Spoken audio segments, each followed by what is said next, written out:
In Yoruba philosophy, survival depends on the double light, ogbe meji. This is a framework where balance is the only way to endure a hostile world, relying on the union of opposing complementary forces. This diagram shows their balance. Akanbi is the compass, providing raw strength to clear the path. Akanda is the map, navigating hidden dangers. When aligned, they move as a single organism, his strength opening the way, her expertise finding life-giving springs.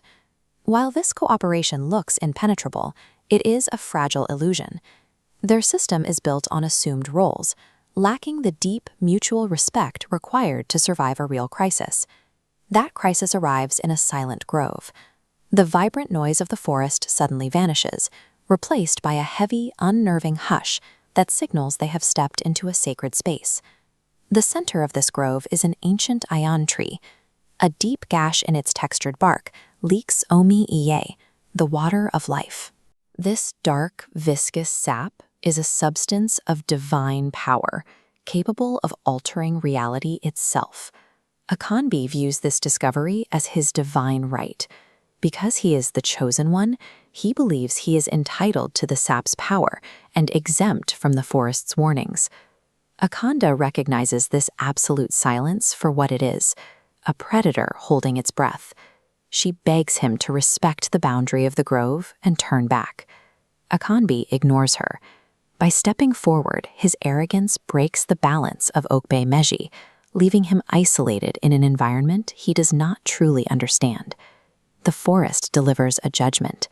A mass of pure shadow flows downward from the canopy, coalescing into a massive leopard with glowing red eyes. This is the Eru, a guardian spirit of ancient divine wrath. Against a force of nature, Akanbi's physical strength is useless. His cold iron knife is a child's toy compared to a sentinel defending the sacred laws of the wood. The Aru strikes with impossible speed, tearing into Akanbi's shoulder and injecting his blood with a necrotic, fever-inducing venom.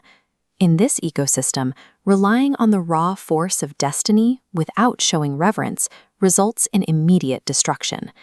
To save him, Akanda relies on a strategy of humility. She confronts the spirit not with a weapon, but with an understanding of cosmic boundaries. She uses an archaic placating chant, formally acknowledging the leopard's dominion and requesting mercy for her companion. She casts a cloud of crushed herbs into the air, bitter leaves like Efinrin and Iteri.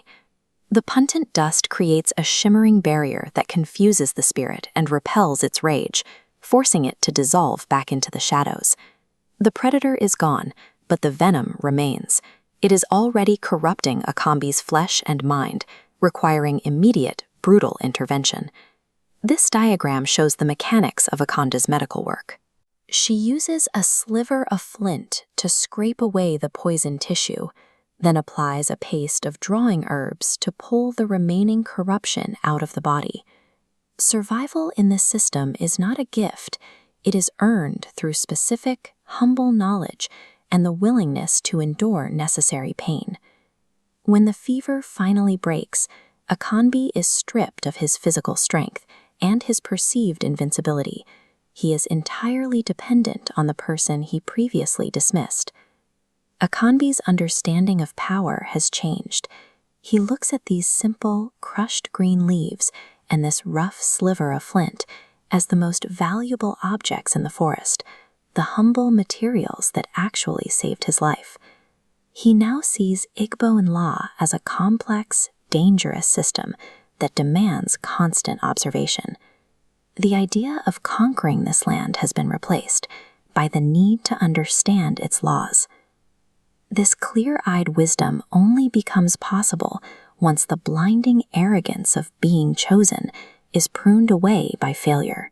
Their relationship has permanently evolved. Akanbi is no longer the leading compass, but a student learning from Akanda, the wise teacher. As they resume their journey, he watches her test the wind and listens to the birdsong. He is finally learning to respect the unseen boundaries of the world. Their story highlights the necessity of the thorn.